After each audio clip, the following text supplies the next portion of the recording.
Hi, my name is Emily, and I never thought a single afternoon could shatter my pride and rebuild it in ways I never imagined. It all happened at my high school's annual science fair. I stood there, in the corner of the buzzing gymnasium, clutching a small wooden table where my project sat, a tiny prototype of a solar-powered water purifier. It was nothing fancy, no blinking lights, no towering display boards covered in neon colors, just a showbox-sized model with wires, glass jars, and a handwritten title that read, "Clean Water. Bright Future," the moment people saw it. The laughter began. "Is that it?" Someone snickered behind me. "That looks like something a fifth -1 would make," another voice whispered, not nearly quiet enough. Even my own cousin walked by, shook his head, and muttered, "Why even bother?" I tried to stand tall, but each chuckle sliced into me like a blade. The other students had massive displays, sleek 3D printed machines, or expensive robotics kits their parents had paid for, and me? Just a recycled box, some sunlight, and an idea. But here is the part that still echoes in my chest. My family was there too, and instead of cheering me on, they joined in. My brother smirked, telling people, "Emily always dreams too small." My parents sighed and pretended to be proud, but their eyes told the truth. They thought my project was pathetic. I smiled anyway, though my throat tightened with shame, because deep inside, I believed in what I had built. I knew clean water could save lives, even if my model looked fragile. And then, something happened that no one expected. When the judges finished walking around, I thought it was over. The whispers of mockery still rang in my ears. But just before the ceremony ended, a teacher rushed toward me with an envelope in her hands. She said, "Emily, you need to open this." I tore the seal, my hands trembling, and read the first line. It began with 4 words that froze me in place. "Nasser is interested in." Have you ever been laughed at so loudly that the sound became fuel? Would you crumble under the weight of humiliation? Or hold your head high and wait for the world to turn upside down? Because in that moment, as everyone stared at me, the girl with the silly little project, I realized my story was only beginning. The gymnasium smelled like floor polish and cheap pizza, the kind sold in cardboard boxes at the concession stand near the entrance. Long fluorescent lights buzzed above us, casting a cold, white glare on the rows of tables lined with projects. Some displays stood like castles, towering boards covered in glossy photographs, diagrams printed on fresh color ink, and LED strips flashing like carnival rides. Others had gadgets that whirred and clicked, drawing curious crowds eager to be impressed. And then there was mine, a plain folding table shoved against the wall, with a wrinkled poster I had drawn myself in blue marker, the letters uneven and smudged from my sweaty palms. At the center sat my purifier, 2 jars, copper tubing, a cracked magnifying glass, and solar film I had cut from an old calculator. It looked fragile, maybe even ridiculous, but it worked. It could turn dirty puddle water into something you could drink. I could feel how out of place I looked among the polished, gleaming presentations. My classmates wore blazers and dresses, their parents boasting beside them like campaign managers. Meanwhile, I wore my faded jeans, a hand-me-down sweater, and shoes that squeaked every time I shifted nervously on the linoleum. The hum of chatter filled the air, punctuated by bursts of laughter from groups huddled near the robotics table. One boy had built a drone that delivered candy bars on command.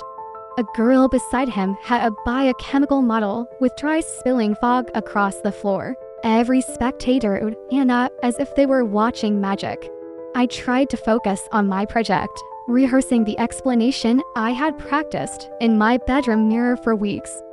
"Sunlight enters here," I whispered under my breath, pointing to the crablands. "It heats the water, forces steam through the tubing," and my voice faded when I saw my cousin smirking from across the aisle. He lifted his phone, pretending to take a picture, then left with his friends. Even my family seemed embarrassed to be standing near me. My mom adjusted her scarf and kept glancing toward the robotics section, as if wishing she could claim one of those students instead. My dad rubbed the back of his neck, muttering, "At least she tried," to no one in particular. My brother rolled his eyes, arms folded, leaning against the bleachers like a judge waiting to deliver a verdict. The sting wasn't new. I had grown used to being invisible, the quiet one who tinkered with scraps in the garage. But today it felt sharper, heavier, because I had dared to believe this little machine might matter. A group of girls walked past, their perfume clouding the air. One of them glanced at my table, raised an eyebrow, and whispered just loud enough, "That's cute." They didn't stop. I lowered my gaze, tracing the cracks on the floor with my eyes, wishing I could disappear. The sound of the intercom announcing 15 minutes until judging rattled my chest. Round me, the fair was alive with color, sound, and movement. At my corner felt like a shadow. I stood there, hugging myself, holding on to the fragile hope that maybe one judge would look past appearances, maybe someone would listen. But even as I prayed silently, I could feel the weight of the room pressing me down, reminding me of where I stood at the edge of the gym, on the edge of everyone's respect. One step away from being forgotten again, and still I clung to my little purifier like a secret flame against the cold. The judges entered the gymnasium like royalty, clipboards in hand, their expressions unreadable. Conversations hushed as they walked between the rows, students straightening their jackets, parents whispering encouragements. My heart thumped so loudly I thought it would echo through the gym. When they reached my table, I drew in a shaky breath. "Good afternoon," I said, trying to steady my voice. My palms were damp, but I forced a smile and gestured toward my purifier. Before I could begin, I heard a snicker behind me. My brother, "Get ready for the world's smallest science project," he muttered, loud enough for the judges to hear. His friends burst into laughter, the sound bouncing off the walls like cruel applause. The judges exchanged glances, their pens poised above the paper. My throat tightened. I wanted to vanish, but I pushed forward. "This device uses solar energy too." Solar energy. My cousin interrupted, pretending to look impressed. "Whoa, you mean like a calculator? Did you glue this together last night?" The crowd nearby chuckled. Even my parents didn't defend me. My mother looked away, embarrassed, while my father sighed as though my presence here was a burden. The humiliation felt endless. The judges gave polite nods, wrote something quickly on their sheets, and moved on without a word. The laughter followed them. "You should have made a volcano at least," one boy sneered.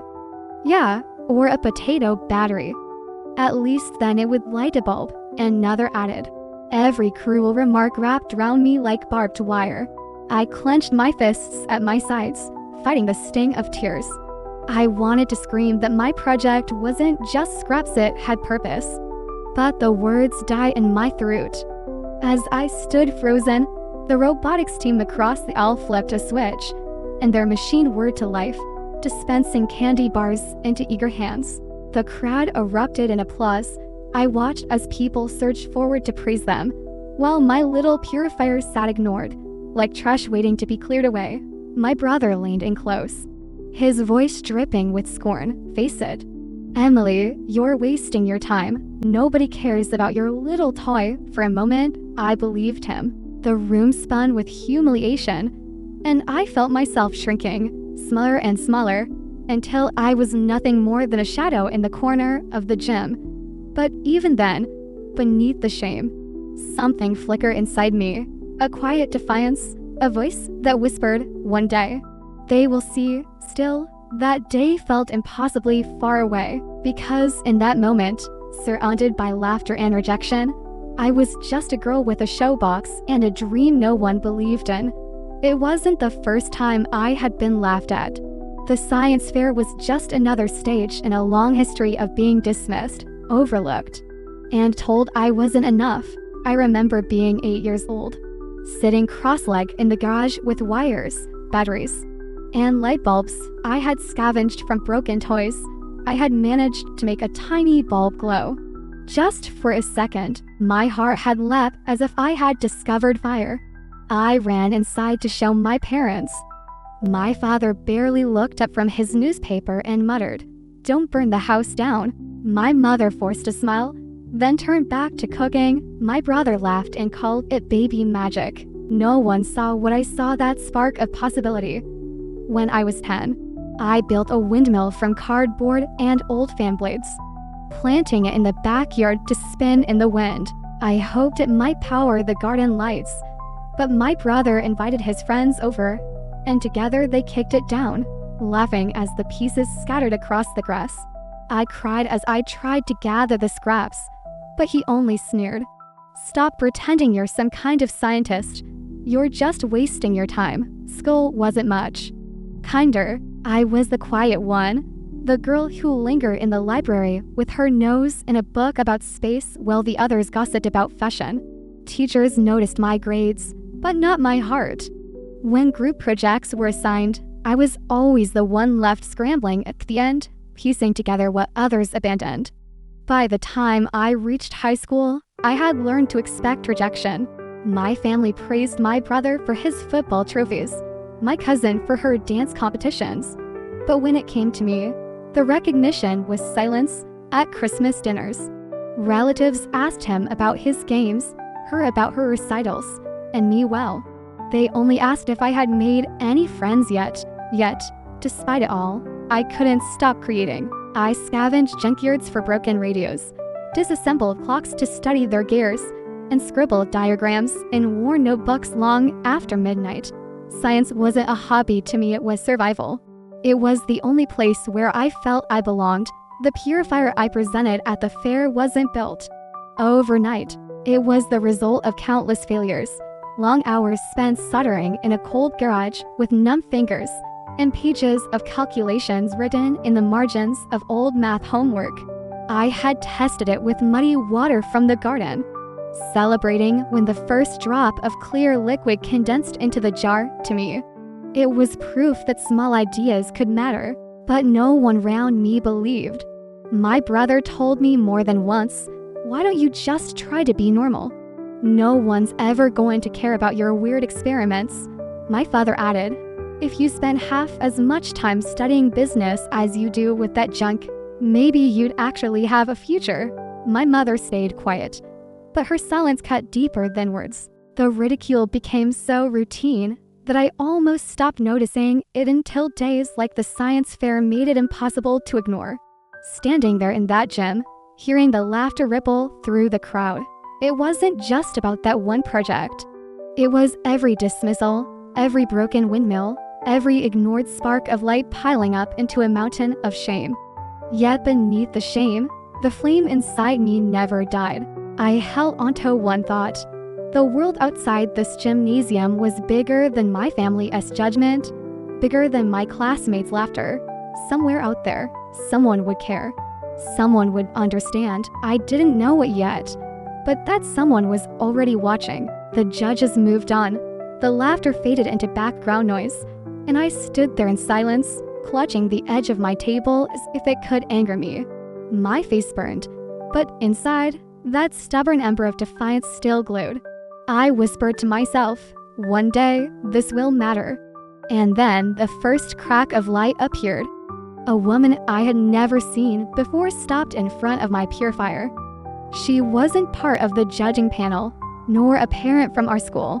She wore a simple gray blazer, a lanyard tucked into her jacket, and her eyes scanned my setup with unusual focus. While others had only glanced and moved on, she leaned closer, studying every piece of tubing, every jar, every wire. "This condenses water through solar heating," she asked softly. My throat tightened.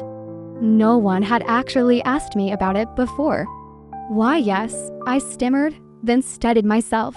"It uses concentrated sunlight to heat contaminated water, which evaporates. And then the steam travels through this copper coil into a second container. The result is clean, drinkable water." She nodded, her expression unreadable. "And you designed this yourself, yes?" I tested it with garden water. It removed visible dirt and reduced bacteria. It's not perfect yet, but it works. Her eyes softened. That's impressive. Impressive. The words struck me like thunder. For years, I had heard silly, pathetic, pointless, but never impressive. She smiled faintly, then walked away without another word.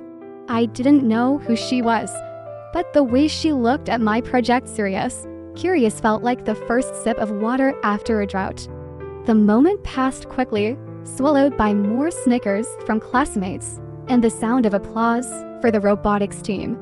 But inside, I held onto that look, that tiny seed of validation.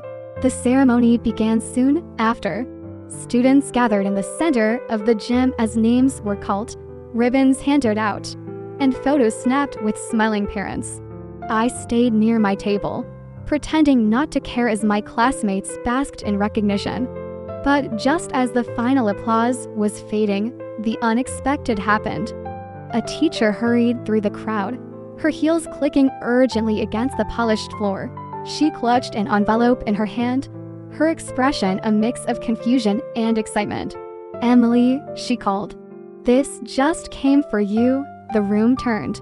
Everyone stared. My brother's smirk froze on his face. I opened the envelope with trembling fingers, the paper crackling under my grip. At the top, in bold letters, were the words, "National Aeronautics and Space Administration." My breath caught. The letter continued, "We have been informed of your solar purification prototype and would like to invite you to participate in a student research collaboration." The gym fell silent. I could feel dozens of eyes burning into me. All the laughter, all the mockery, hung in the air, waiting to collapse. I had no idea how they had found out about me. I didn't know why they had chosen me. But in that moment, I knew one thing: my story had just shifted. The girl they mocked was no longer just a shadow in the corner. Something bigger was calling my name. And the worst part for my doubters, this was only the beginning. The letter trembled in my hands as I read it again, my lips moving silently over the words "Nasser." The name alone felt larger than life, a beacon of everything I had ever dreamed of. Round me, the gym buzzed with whispers. My classmates leaned over each other, trying to catch a glimpse of the paper. Parents frowned in confusion, their applause for the last ribbons still echoing in the air. And then came the laughter, only this time. It was nervous, uneasy. My brother barked out, "That's fake. No way NASA cares about that piece of junk." His words were sharp, desperate, but his voice cracked ever so slightly. The teacher who had delivered the envelope shook her head firmly. It came directly from their student outreach program. "It's real," gasps rippled through the crowd.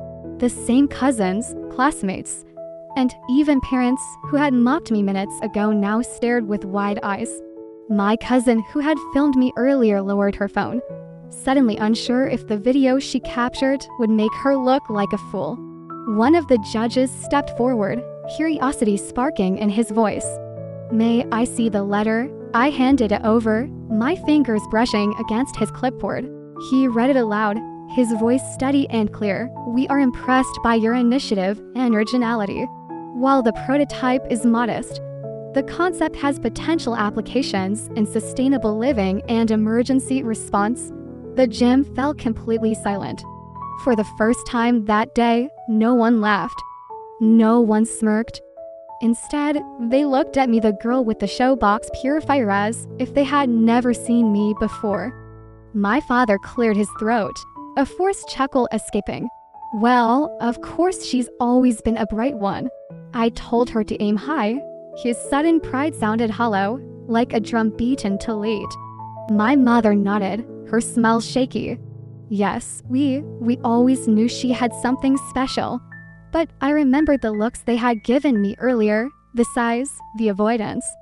Their sudden shift was nothing but fear of being left behind in my shadow. My brother, red-faced and furious, tried one last time. NASA probably sensed that to lots of kids, it doesn't mean anything. But the woman in the gray blazer stepped forward then, pulling out her lanyard, The silver letters gleamed in the light. NASA Research Division. The crowd gasped again. She smiled directly at me. Actually, I sent it. I saw your project and recognized its potential. You have an idea that deserves to grow, and we'd like to help you develop it further. The air thickened with tension. My classmates shifted uncomfortably. Parents whispered to each other, and my brother's jaw fell open. His voice cracked as he muttered, "No way." I stood there, heart pounding, the humiliation I had carried for years unraveling in an instant. Every sneer, every dismissal, every time I was told to stop pretending came flooding back, but now, all of it transformed into fuel. The woman turned to the crowd, her voice steady. You should all be proud. Talent can come from the most unexpected places. It takes courage to stand with an idea when no one else believes in it. Her words cut deeper than any insult ever had, not for me, but for them. My family, my classmates, every person who had mocked me now had to hear it. I was worth more than their laughter. Applause began slowly, hesitant at first, then swelling like a wave. It wasn't for the candy drone or the foggy biochemistry display. It was for me, for the girl in the corner with the cracked magnifying glass. I swallowed hard, my throat tight with emotion, but I stood tall. I didn't bow, I didn't smile meekly. I simply met their eyes, steady and calm, as if to say, I told you so. The moment stretched like eternity. My brother's fists clenched at his sides. My father's fake smile faltered. My mother looked at the ground. My classmates shifted, unable to hold my gaze. For once, the silence that followed wasn't mine to bear, it was theirs. And in that silence, I felt something I had never felt before. Not shame, not fear, but power. The applause didn't fade quickly. It lingered, echoing off the gymnasium walls like a chorus that refused to end. For once, it wasn't pity or polite clapping, it was real. Every face that had once cold and smirks now flashed with something between awe and regret. The woman from NASA turned to me again, her expression calm but firm. Emily, if you're willing, we'd like to have you visit our research center next month. We'll pair you with mentors and give you resources to refine your design. The words washed over me like sunlight. I nodded, my voice almost lost. Yes, I'd be honored. Gasps broke through the crowd again. I caught the way. My brother stumbled back a step, his confidence crumbling. The boy who had laughed the loudest now looked as though the ground had vanished beneath him. My cousin lowered her phone. Her recording now transformed into evidence of her cruelty. And my parents, my parents, their faces told the story better than words. My father's forced smile cracked, his jaw tightening as he realized this was no passing fad. My mother clutched her scarf, eyes darting nervously between me and the woman from NASA, as if she had missed the moment her daughter became someone she could no longer dismiss. I didn't need to yell. I didn't need to point fingers. My victory wasn't in words, it was in the silence that swallowed theirs. Still, I chose to speak. I lifted my chin, my voice steady, clear enough to carry across the gym. For years, you told me I was dreaming too small. But the truth is, you were the ones who never looked big enough. The words landed like stones in water, rippling through the silence. No one dared to laugh now, no one dared to interrupt. The woman from NASA gave a slight nod of approval, as if she understood this moment wasn't just about science, it was about reclaiming my place in a world that had tried to push me aside. I glanced at my purifier, still sitting humbly on a table. It hadn't changed. It was still cracked, still simple, still mine. But now, everyone else finally saw what I had always known. It had value, and so did I. The judges, once indifferent, looked ashamed. My classmates shifted on their feet, unable to meet my eyes.